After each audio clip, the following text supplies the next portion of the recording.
शुक्रवार की आधी रात इजराइल ने ईरान पर बड़ा हमला किया और तेहरान समेत 5 शहरों पर मिलिट्री बेस को निशाना बनाया। इजरायली एयरफोर्स ने 100 से ज्यादा फाइटर जेट से करीब 1600 किलोमीटर दूर हमला करके ईरान को दहला दिया।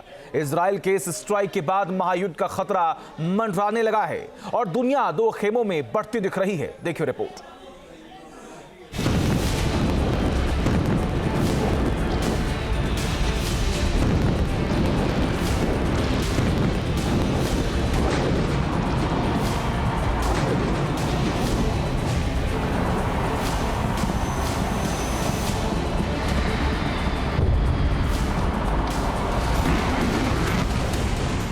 बदले की आग में जल रही इजरायली सेना ने ईरान पर जबरदस्त हमला बोला।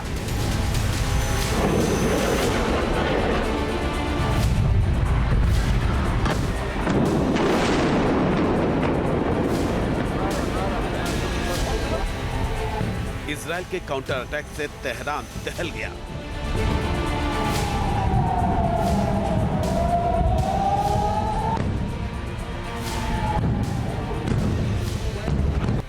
आईडीएफ के 100 से ज्यादा फाइटर जेट्स ने ईरान में गोले बरसाए।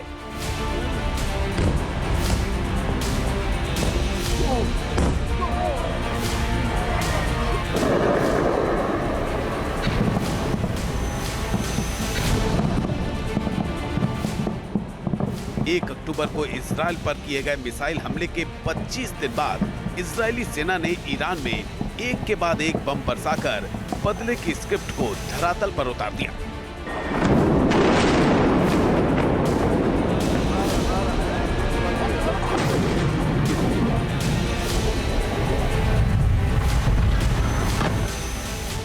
इस हमले के बाद मिडिल ईस्ट में तनाव चरम पर पहुंच गया है और लगता है कि एक बड़ी जंग की पटकथा लिख दी गई है। जानकारों के मुताबिक इजरायली काउंटर अटैक के बाद वर्ल्ड वॉर का खतरा और बढ़ गया है। हम ऐसा क्यों कह रहे हैं वो बताएं। उससे पहले दिखाते हैं कि इजरायली हमलों से कैसे ईरान के कई शहर दहल गए।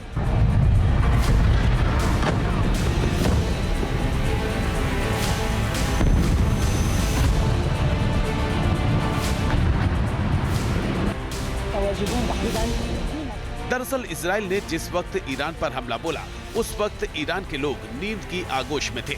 हालांकि इजरायली एयरफोर्स ने ऐसी बॉम्बिंग की कि पूरा ईरान जाग गया और अफरा तफरी मच गई।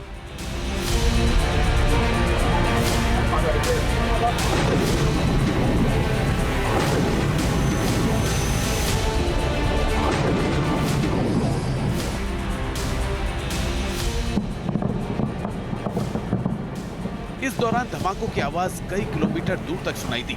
धमाकों के बाद आग के शोलों ने इलाके को जलाकर राख कर दिया। तेहरान में कई मिलिट्री साइट्स आग के गोलों में तब्दील हो गई। ईरान में जब आधी रात को लोग गहरी नींद में सो रहे थे तभी इजराइल ने भीषण हमला किया। इजरायली एयरफोर्स ने तेहरान और कराज समेत 5 शहरों में 10 से ज्यादा ठिकानों पर बमों की बारिश करके भीषण तबाही मचाई।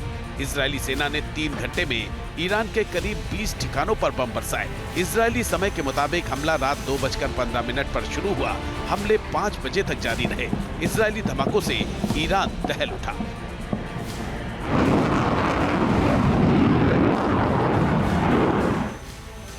इजरायल के इस हमले में 100 से ज्यादा फाइटर जेट्स ने हिस्सा लिया और आसमान से बम बारूद बरसाकर ईरानी सामरिक ठिकानों को तहस नहस कर दिया। आईडीएफ ने मिसाइल फैक्ट्री और सैन्य ठिकानों को निशाना बनाया। इन हमलों में इजरायल के F-35 स्टील्थ विमानों ने भी हिस्सा लिया। अचानक हुई इस स्ट्राइक के बाद ईरान में अफरा तफरी मच गई। हर तरफ सायरन बजने लगे और दहशत फैल गई।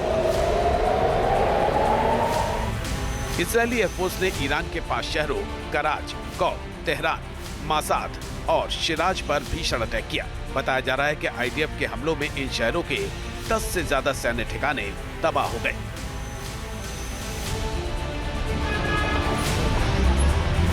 ये इतिहास में ईरान के खिलाफ इजरायल का सबसे बड़ा हमला है। इजरायल के इस भीषण हमले में आईआरजीसी की राशिद स्ट्रीट बिल्डिंग में जबरदस्त धमाका हुआ और आग लग गई। ईरानी सेना की ये बिल्डिंग देखते ही देखते खाक हो गई।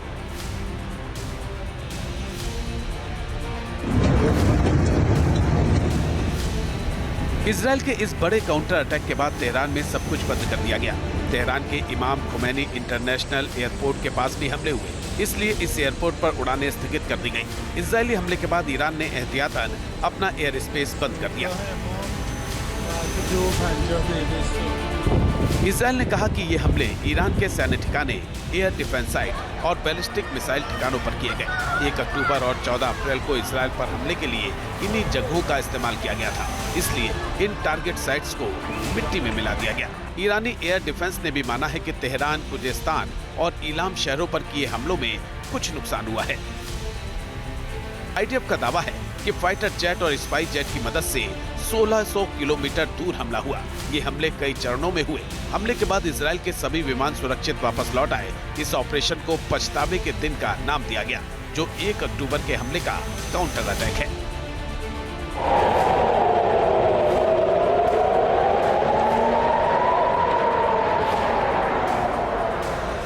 तेहरान के पश्चिम और दक्षिण पश्चिम में कई सैन्य ठिकानों को इजरायल ने निशाना बनाया। इस्लामिक रिवोल्यूशनरी गार्ड कॉर्प्स के ठिकानों पर भी हमला किया गया।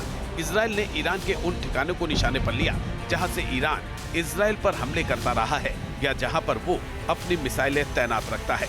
इन हमलों के पीछे इजरायल के डिफेंस सिस्टम को ध्वस्त करना है।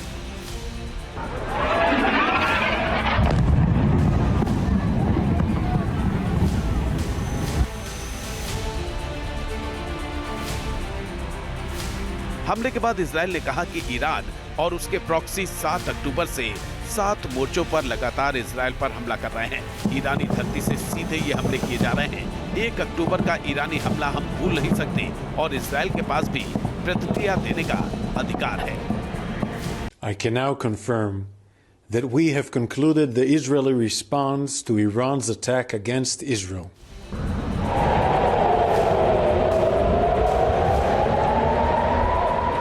आईडीएफ ने यह भी कहा कि अगर ईरान ने फिर कोई हिमाकत की तो उसे पहले से भी ज्यादा गंभीर नतीजे भुगतने होंगे। If the regime in Iran were to make the mistake of beginning a new round of escalation, we will be obligated to respond. Our message is clear. All those who threaten the state of Israel and seek to drag the region into wider escalation will pay a heavy price. इस बीच America एक बार फिर Israel के समर्थन में उतर आया है। Air strike के बाद अमेरिका ने कहा है कि ये ईरान के हमले का जवाब है। दरअसल ईरान पर हमले से पहले इजरायल ने बड़ी और तगड़ी तैयारी की थी। सबसे पहले उसने अमेरिका की मदद से अपने एयर स्पेस को किले में तब्दील कर दिया था। ईरान पर हमले से पहले अमेरिका से 20 C-17 ग्लोबमास्टर दक्षिणी इजरायल पहुंचाए गए।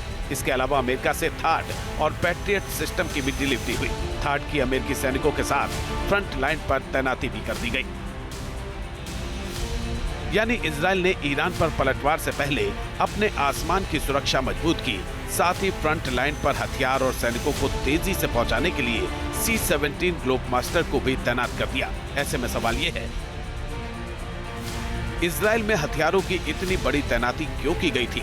क्या इजरायल को पता है कि ईरान पर हमले के बाद जंग लंबी खिंचेगी? और क्या इजरायल और अमेरिका मिलकर कुछ बड़ा करने वाले हैं? जो संकेत हैं वो बता रहे हैं कि इजरायली हमले के बाद ईरान भी पलटवार कर सकता है। अगर ऐसा हुआ तो ये जंग काफी लंबी खिंच सकती है, क्योंकि दोनों ही देशों के पीछे दुनिया की 2 महाशक्तियों का हाथ है। इजरायल के साथ अमेरिका है तो ईरान की रूस से नजदीकी किसी से छिपी नहीं है। इजरायल को भी ईरान की ताकत का अंदाजा है, इसीलिए उसने अटैक से पहले अपनी डिफेंस को मजबूत बनाने की कोशिश की। इजरायली सेना ने एयर स्ट्राइक में ईरान के सैन्य ठिकानों को निशाना बनाया है। हालांकि जानकार बता रहे हैं कि उसके निशाने पर ईरान के परमाणु ठिकाने भी हैं। अगर इजरायल ने ईरान के परमाणु ठिकानों को निशाना बनाया तो भारी विनाश हो सकता है, जिससे पूरी दुनिया प्रभावित होगी। लड़ाई का दायरा बढ़ेगा, उसमें रशिया भी इन्वॉल्व हो सकता है, डायरेक्टली या इनडायरेक्टली। चाइना भी हो सकता है, नॉर्थ कोरिया भी हो सकता है। अगर इससे कोई बड़ा हमला होता है तो फिर युद्ध की शक्ल एक गंभीर इख्तियार हो सकती है, जिससे वर्ल्ड वार होने के भी चांसेस हैं। फिलहाल इजराइल के हमले के बाद मिडिल ईस्ट बारूद के ढेर पर बैठा है, जहां पर भड़की जंग की चिंगारी किस दिन बड़ा रूप ले लेगी। हालांकि इतना तय है कि अगर इजराइल और ईरान के बीच तनाव और बढ़ा, इस जंग में प्रत्यक्ष या परोक्ष रूप से अमेरिका और रूस भी कूद गए तो दुनिया दो खेमों में बढ़ सकती है और एक बड़ी जंग की शुरुआत हो सकती है, जिससे शायद दुनिया का कोई भी देश न बच सके। Team news nation. News nation अब व्हाट्सएप पर खबरों के ताजा अपडेट के लिए न्यूज नेशन के इस QR कोड को स्कैन करें।